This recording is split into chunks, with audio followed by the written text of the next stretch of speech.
সালামু আলাইকুম। আমরা একটু বেইচের সিনড্রোম নিয়ে একটু আলোচনা করার চেষ্টা করব ইন ডিটেলস। আমরা জানি বেইচের সিনড্রোমের অনেকগুলো পেশেন্ট আমাদের দেশে আমরা কমনলি পেতে পারি। সো এই ডিজিজটা সম্পর্কে আমাদের একটা খুব ভালো কনসেপ্ট থাকা উচিত। বেইচের সিনড্রোম যদি আমি একটু গ্রসলি আমরা বলার চেষ্টা করি, এটা একটা অটো ইনফ্লামেটরি ডিজিজ এবং it involve the multiple system of the body. এই মাল্টিপল সিস্টেমের মধ্যে কমনলি যেটা আমরা শুনে থাকি যে ওরাল এবং জেনিটাল আলসারেশন থাকে, এবং এই ওরাল জেনিটাল আলসারেশনের পাশাপাশি পেশেন্টের vascular, joint, skin involvement including GIT involvement থাকতে পারে। এটার জন্য দুইটা ভাবে আমরা ক্লাসিফাই করতে পারি।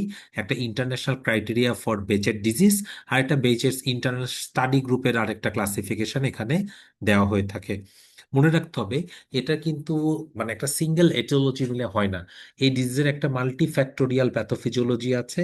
কিছু কিছু কন্ডিশন এখানে এনভায়রনমেন্টাল ইনপুট থাকে, ইনফেকশাস ডিজিজের কিছু একটা ইনপুট থাকে, জেনেটিক কিছু কনস্টিটিউয়েন্ট থাকতে পারে। ওকে, এটা ডায়াগনোসিসটা প্র্যাকটিক্যালি করা হয় ইন্টারন্যাশনাল ক্রাইটেরিয়া ফর বেইচেস ডিজিজ অনুযায়ী, যেখানে একটা ওরাল আলসারেশন, জেনিটাল আলসারেশন এবং অনেক সময় অকুলার ডিজিজ বা কিউটেনিয়াস লেশন এই পেশেন্টের ক্ষেত্রে থাকতে পারে। যখনই আমরা এখানে একটা বায়োপসি করব কিউটেনিয়াস লেশন থেকে, তখন ওখানে একটা নিউট্রোফিলিক ভাস্কুলার রিয়াকশন পাওয়া যেতে পারে। এবং এটা কখনোই ভোলা যাবে না যে বেইচের সিনড্রোমগুলো অনেক সময় রিল্যাপস এবং একটা রিমিটিং কোর্স শো করে। ওকে, এখন কিন্তু বেইচেটস এর প্রত্যেকটা ইন্ডিভিজুয়াল ডিজিজের একটা আলাদা আলাদা ট্রিটমেন্ট অপশন আছে। So let's talk about the person who is behind the disease. একজন টার্কিশ ডার্মাটোলজিস্ট হুলুসি বেইচেট, তিনি প্রথম হচ্ছে এই ডিজিজটাকে এক্সপ্লেন করে। উনি একটা সিমটম কমপ্লেক্স হিসেবে ডায়াগনোসিসটা এক্সপ্লেন করেছিলেন, যেখানে বারবার ওরাল আলসারেশন হচ্ছে, জিনিটাল আলসারেশন হচ্ছে এবং ইউভাইটিস থাকছে। এই তিনটাকে একসাথে একটা কনস্টেলেশন সিমটম হিসেবে বেইচের সিনড্রোম হিসেবে উনি এক্সপ্লেন করেছিলেন।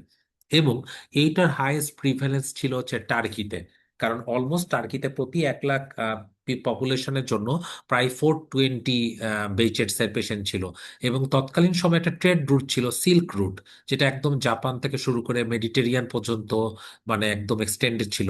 সেই সিল্ক রুটের যে পাথওয়ে, সেই সকল এরিয়াগুলোতে কিন্তু বিএইচএস এর পেশেন্টটা বেশি পাওয়া গেছে। দেখা হয়ে থাকে মেল এবং ফিমেলের মধ্যে মেলের ক্ষেত্রে এটা একটু বেশি অ্যাফেক্টেড হয়, এবং এরা মাছ মোর সিভিয়ার কোর্স হিসেবে অ্যাফেক্টেড হতে পারে। Geographical distribution, as I told earlier, silk route একদম ইস্ট এশিয়া থেকে শুরু করে মিডিল ইস্ট হয়ে মেডিটেরিয়ান ইউরোপ পর্যন্ত একদম যে কার্সার অনুযায়ী যেটা দেওয়া আছে, এই রুটটা কিন্তু বেইচএস এর জন্য একটা ভালনারেবল জোন হিসেবে সেই জেনারেশনের ক্ষেত্রে ছিল। তো this is the common silk route which is associated with some geographical distribution for Behçets. ওকে, তাহলে বেইচেটস এর প্যাথোফিজিওলজিতে তিনটা ইম্পর্টেন্ট পয়েন্ট আছে। কিছু ইনভারমেন্টাল ট্রিগার, এবং এই ট্রিগারের সাথে অবশ্যই কিছু জেনেটিক প্রিডিসপোজিশন আছে, এবং কিছু ইমিউনো ডিসরেগুলেশন আছে। এই জেনেটিক প্রিডিসপোজিশনের মধ্যে ইম্পর্টেন্ট হচ্ছে এইচএলএ। এইচএল এর মধ্যে এইচএলএ বি 51 খুবই ইম্পর্টেন্ট। এর পাশাপাশি এইচএলএ বি 15, 18, 27, 35, 57, 58, 49, এরকম অনেকগুলো একটা এইচএল অ্যাসোসিয়েশন আছে। বাট 51টা আমাদের জন্য বেশি ইম্পর্টেন্ট। আদার কিছু এইচএল এর সাথে অ্যাসোসিয়েটেড কিছু জিনের ইস্যু আছে। এন্ডোপ্লাজমিক রেটিকুলাম ERAP1, এটা একটা ইম্পর্টেন্ট জিন, খুব ইম্পর্টেন্ট। ERAP1, MICA, এটা একটা ইম্পর্টেন্ট জিন। ইন্টারলিউকিনের কিছু ইস্যু আছে, বিশেষ করে ইন্টারলিউকিন 10, 12, ইন্টারলিউকিন 1, 2, 6, এগুলার কিছু রোল আছে। আর এই অটো ইমিউনিটির ইনফ্লামেশনের জন্য MEFV, তারপর হচ্ছে যদি আমরা TLR24, এগুলো একটু ইম্পর্টেন্ট। হ্যাঁ, পাশাপাশি এখানে ট্রান্সক্রিপশনের জন্য হচ্ছে NCOA5, STAT4, FOXP3। ওকে, এবং সোরিয়াসিসের সাথে অ্যাসোসিয়েটেড একটা ইম্পর্টেন্ট ইস্যু, সেটা হচ্ছে SOR S1C1, মিসসেলেনিয়াসের মধ্যে প্রথমে যেটা দেওয়া হচ্ছে। এগুলো কিন্তু ইম্পর্টেন্ট কিছু জেনেটিক অ্যাসোসিয়েশন। মনে রাখতে হবে যে এটা কিন্তু একটা জেনেটিক অ্যান্টিসিপেশন শো করে। জেনেটিক অ্যান্টিসিপেশন শো করার মধ্যে আমরা বোঝাচ্ছি প্রতিটা পপুলেশনের মধ্যে সাবসিকুয়েন্ট জেনারেশনে যদি বেইচেটস হয়, ফ্যামিলি হিস্ট্রি যদি পজিটিভ থাকে, তাহলে এখানে মোর সিভিয়ার সিমটম হবে এবং মোর আর্লি প্রেজেন্টেশন হবে। আর as I told earlier, HLA-B51 সবচাইতে স্ট্রংগেস্ট জেনেটিক্যাল রিস্ক ফ্যাক্টর। কিছু অ্যাট্রিবিউটের রিস্ক খুব একটা ইম্পর্টেন্ট না, যেটা আমি আগেই বলেছিলাম। HLA-B51 খুবই ইম্পর্টেন্ট। এর পাশাপাশি আমাদেরকে 26-27 এর কথাটা কখনোই বলা যাবে না। আর HLA রিলেটেড জিনের কথা যদি আমরা বিবেচনা করি, তাহলে এন্ডোপ্লাজমিক রিটিকুলাম AP1, MICA এবং CIITA, এই তিনটা খুবই ইম্পর্টেন্ট। ইন্টারলিউকিন অ্যাসোসিয়েটেডের মধ্যে 10, 12, 23 অ্যান্ড 12RB2, এগুলো ইম্পর্টেন্ট। ট্রান্সক্রিপশন অ্যাসোসিয়েটেডের মধ্যে তিনটা, একটা স্ট্যাটফোর, ফক্সপি3, NCOA5, এটা important. MEFV, TR4 and NOD1, এগুলো কিন্তু ইনফ্লামেশন এবং অটোইমিউন জিনের জন্য ইম্পর্টেন্ট।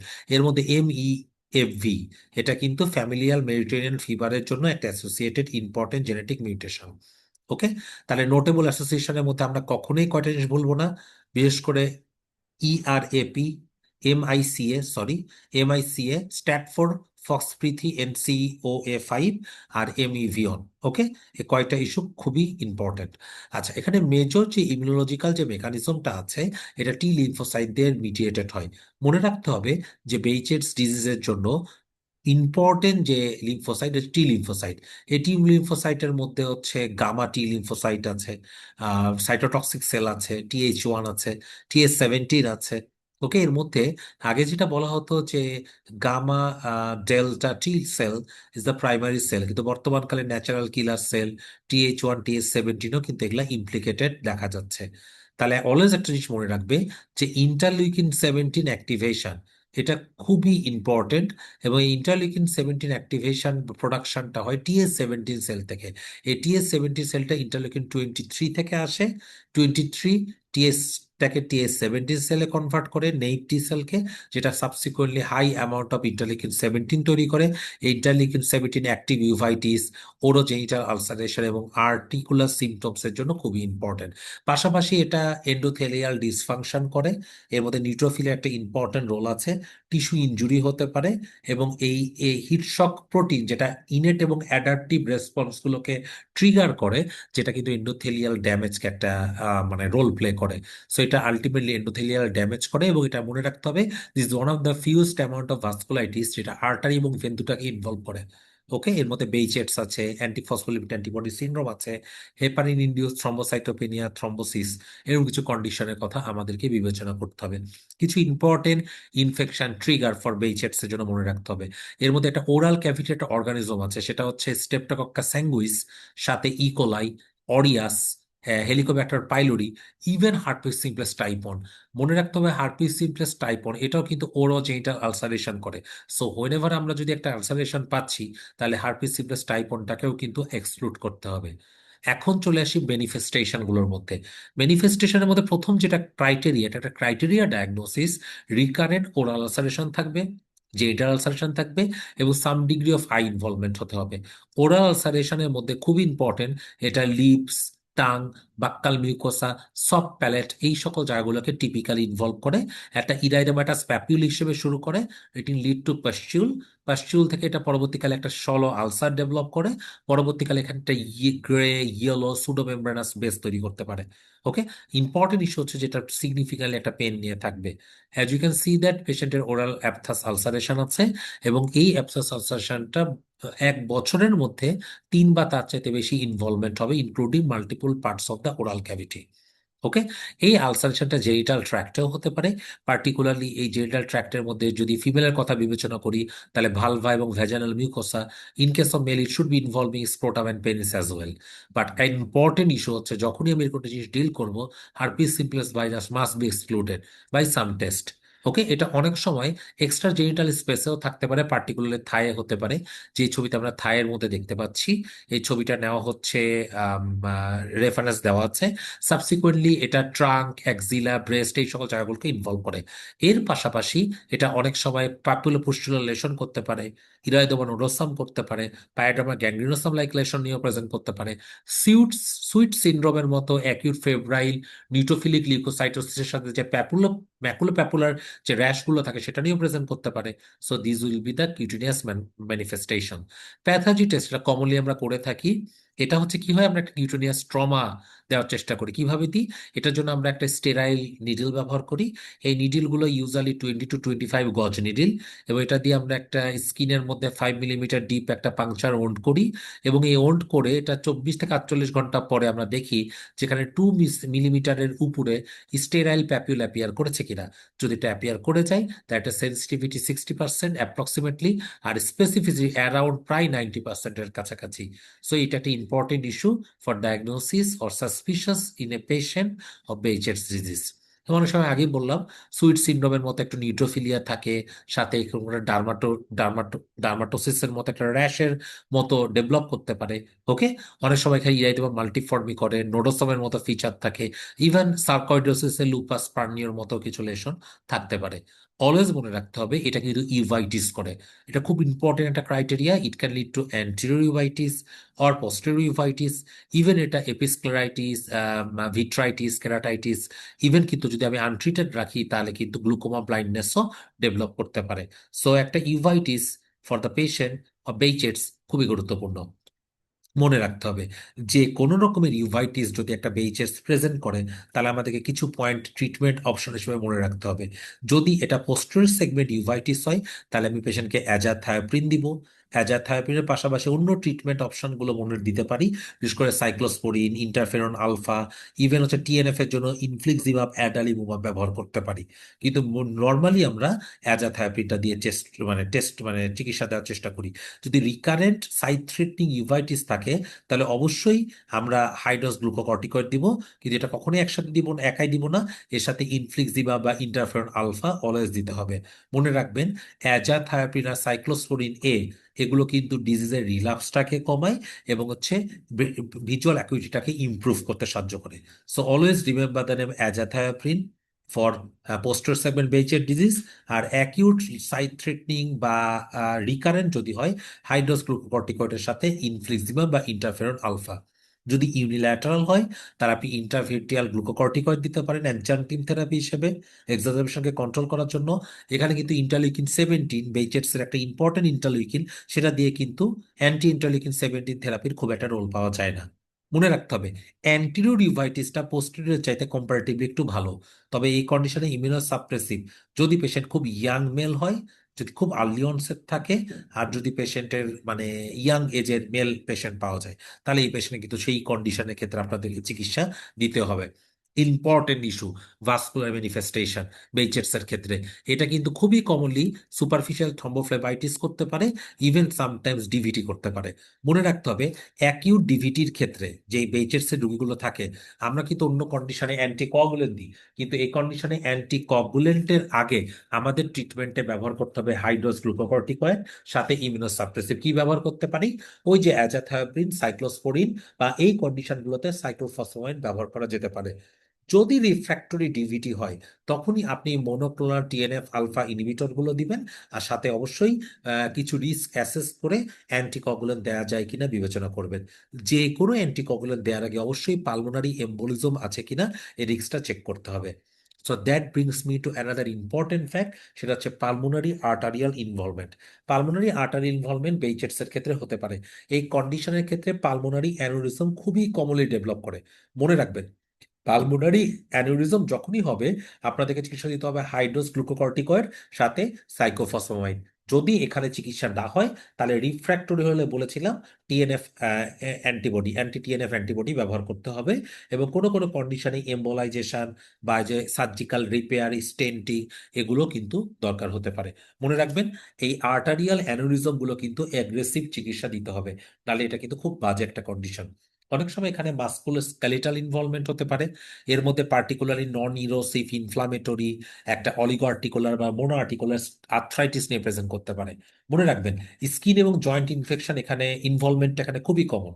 যদি জয়েন্ট ইনভলভমেন্ট হয়, অ্যাকিউট ইনভলভমেন্টে কলকিচিন ব্যবহার করার চেষ্টা করবেন। মোনো আর্টিকুলার যখন ইনভলভমেন্ট হবে, ইন্টার আর্টিকুলার স্টেরয়েডের পাশাপাশি অলওয়েজ গিভ দ্য পেশেন্ট অ্যাজাথায়োপ্রিন। ওকে, পাশাপাশি যদি এটা তাতেও কাজ না করে, তাহলে আমরা পেশেন্টের রিকারেন্ট বা ক্রনিক হলে অ্যাজাথায়োপ্রিনের পাশাপাশি ইন্টারফেরন আলফা, টিএনএফ আলফা ব্যবহার করা যেতে পারে। বাট জয়েন্ট ইনভলভমেন্টের ক্ষেত্রে কলকিচিন অ্যাকিউট ট্রিটমেন্টের ক্ষেত্রে ভেরি গুড একটা ট্রিটমেন্ট অপশন। ওকে, এটা কিন্তু নিউরোলজিক্যাল ম্যানিফেস্টেশনও করতে পারে।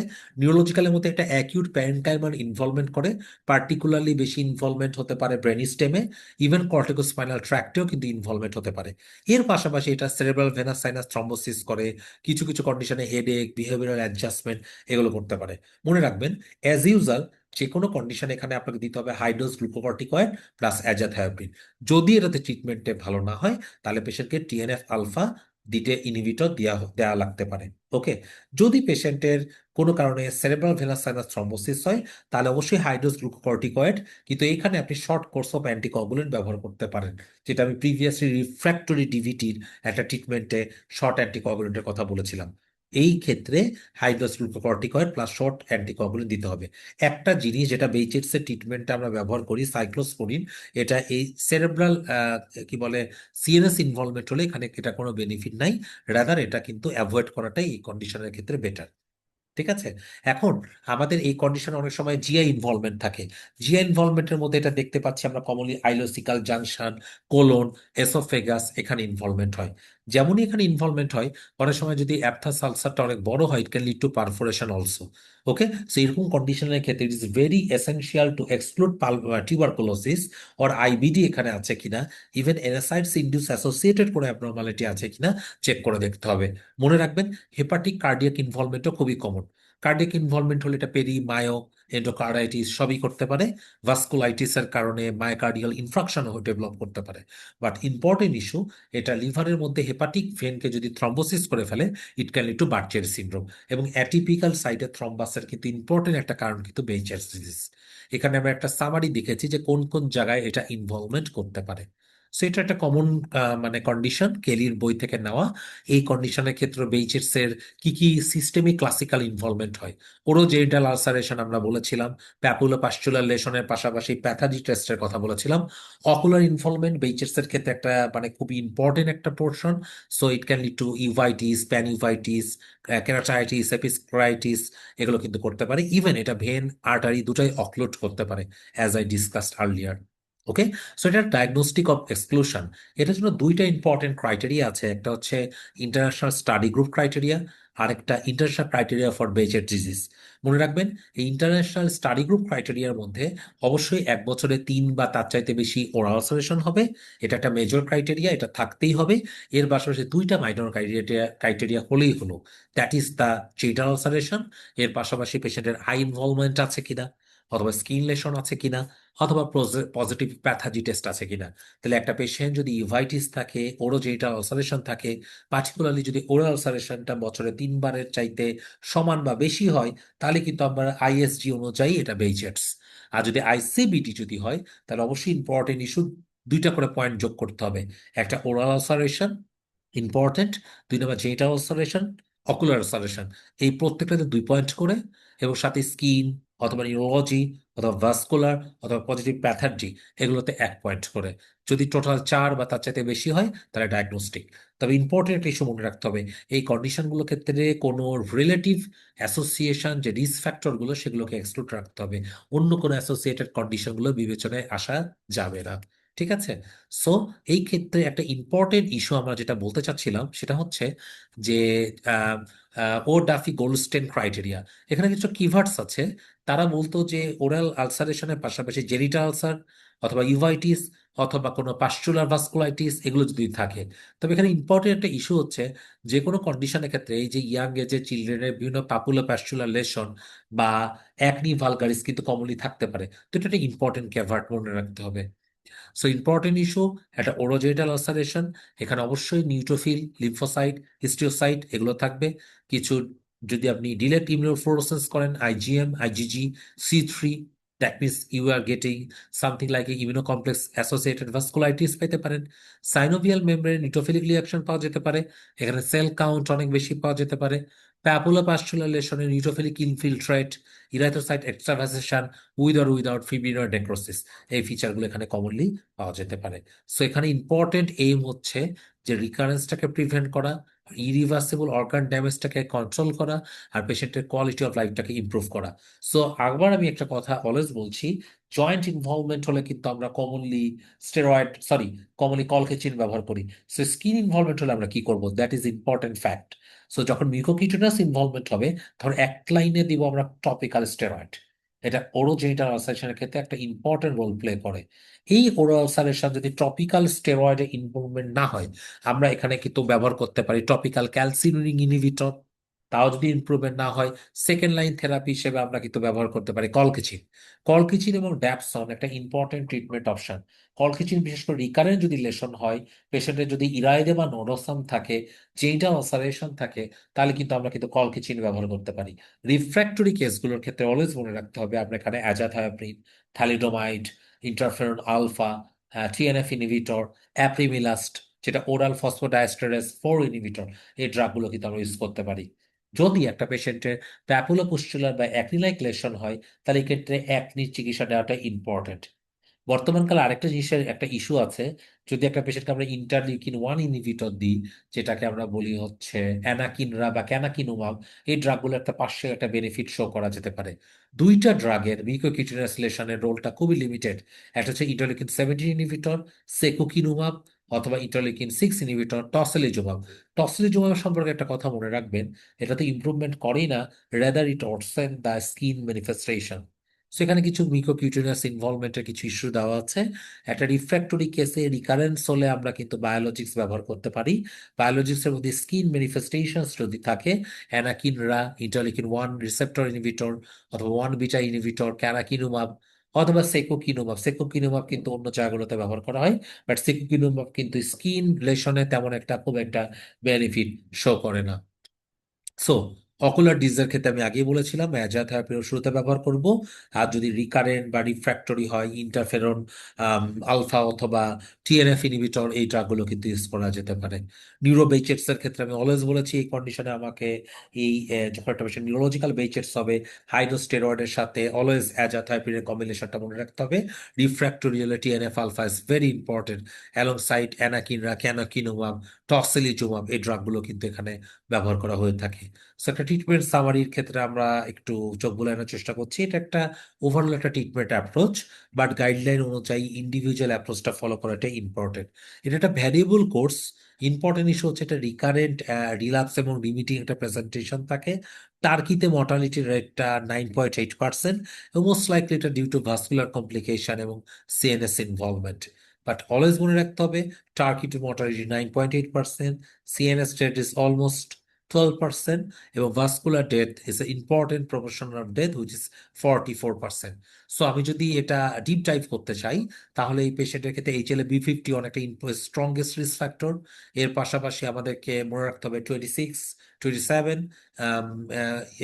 ERAP1 অ্যান্ড মাইকা, এই চারটা ইম্পর্টেন্ট জেনেটিক, খুব ইম্পর্টেন্ট। এবং ইন্টারলিউকিনের মধ্যে 10, 12, 23R অ্যান্ড 12RB2, এগুলো ইম্পর্টেন্ট ইস্যু, যেগুলো জিনোম ওয়াইড অ্যাসোসিয়েটেড স্টাডির মধ্যে একটা ইম্পর্টেন্ট রোল প্লে করেন, যেগুলো আমি আগে বলেছিলাম। That is not important. So always কিছু ডিফারেন্সিয়াল আমাদেরকে রেডি রাখতে হবে, যে অনেক সময় idiopathic aphthous ulceration it can ochre two A lot of patient, যাদের ক্ষেত্রে কোনো সিস্টেমিক ম্যানিফেস্টেশন থাকে না, কমনলি এটাকে মিমিক করতে পারে। ওকে। সেকেন্ডারি কমপ্লেক্স অ্যাপথাস, এটা কমনলি পাওয়া যায় ভিটামিন ডেফিসিয়েন্সির ক্ষেত্রে। অনেকগুলো পেশেন্ট থাকে যাদের ইনফ্লামেটরি বাউল ডিজিজ, মেনলি যদি আমরা একটা ক্রনসের পেশেন্টগুলোকে ডিল করি, তাদের ক্ষেত্রে এই ইস্যুটা খুবই কমনলি থাকতে পারে। 3 নাম্বার, যদি কোনো পার্টিকুলারলি সার্টেন ফুড অথবা মেডিকেশন, আর একটা ইম্পর্টেন্ট সিনড্রোমের কথা এখানে বলা আছে, সেটা হচ্ছে PFA পা সিনড্রোম। ওকে। এই PFA সিনড্রোম বা ফাপা সিনড্রোম, এটা হচ্ছে পিরিয়ডিক ফিভার। প্রথমে পিরিয়ডিক ফিভার, এবং পেশেন্টের PFA periodic fever, aphthous ulceration, pharyngitis and adenitis. এটা আসলে মানে চাইল্ডহুডের ক্ষেত্রে হতে পারে। সাডেন জ্বর হয়, পেশেন্টের সোর থ্রোট থাকে, ওরাল আলসারেশন থাকে, লিম্ফ নোড থাকে, এবং এই ক্ষেত্রে ইম্পর্টেন্ট পিরিয়ডিসিটা খুব ইম্পর্টেন্ট। এভরি 2 to 8 উইকস এর মধ্যে এই পেশেন্টের একটা কোর্স অফ কনসেপ্ট থাকতে পারে। ওকে।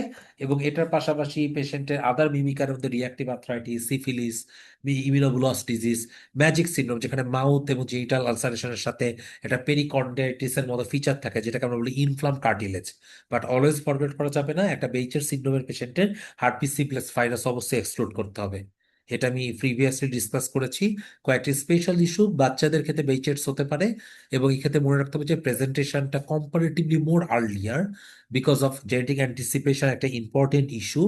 সেকেন্ড যেটা বিষয় সেটা হচ্ছে মেলের মধ্যে এটা মোর সিভিয়ার ক্লিনিক্যাল কোর্স নিয়ে প্রেজেন্ট করতে পারে। এবং আগে বলছিলাম যে কিছু কিছু প্যাটার্ন মেলে more common, particularly papulopustular lesion, হ্যাঁ, এগুলা মেলে মোর কমন। ইরাইজোমা নোটোসনটা একটু ফিমেলে more common. And as I told earlier, eastern and Mediterranean countries, particularly Japan, Korea, Turkey, are very commonly associated with this Behçet syndrome. So আমাদের এই ডিজিজটাকে recognise করতে হবে, particularly recurrent oral genital ulceration, uveitis and systemic involvement associated থাকতে পারে। অবশ্যই এটার প্যাথোজেনেসিসটাকে বোঝাতে হবে যে কেন এই কন্ডিশনটা হচ্ছে। এখানে এই স্কোরিং সিস্টেমটা খুব ইম্পর্টেন্ট, সেটা হচ্ছে আইসিবিডি স্কোরিং সিস্টেম। এটা 4-এর বেশি বা সমান হলে এটা আমাকে ইম্পর্টেন্ট ইস্যু। মিমিকার গুলো herpes simplex virus, inflammatory bowel disease, magic syndrome, PFAPA syndrome, even পেশেন্টের কোনো ড্রাগ আছে কিনা দেখতে হবে। কারণ অনেক সময় drug induced particular fixed drug eruption এভাবে কিন্তু প্রেজেন্ট করতে পারে। According to that system involvement ট্রিটমেন্টগুলোকে চুজ করতে হবে। এবং এটা যেহেতু রিল্যাপস এবং রিমিটিং কোর্স শো করে, তাহলে এই ক্ষেত্রে আমাদেরকে সার্চ করে দেখতে হবে। এবং ওইখানে নিউরোলজিক্যাল ফেনোমেননের জন্য কমনলি একটা ডেথ হতে পারে, ভাস্কুলার ইভেন্টের জন্য এই জিনিসগুলোকে একটা অ্যাগ্রেসিভ ট্রিটমেন্ট দিয়ে চিকিৎসা করতে হবে। So I think that's it from today's discussion topic.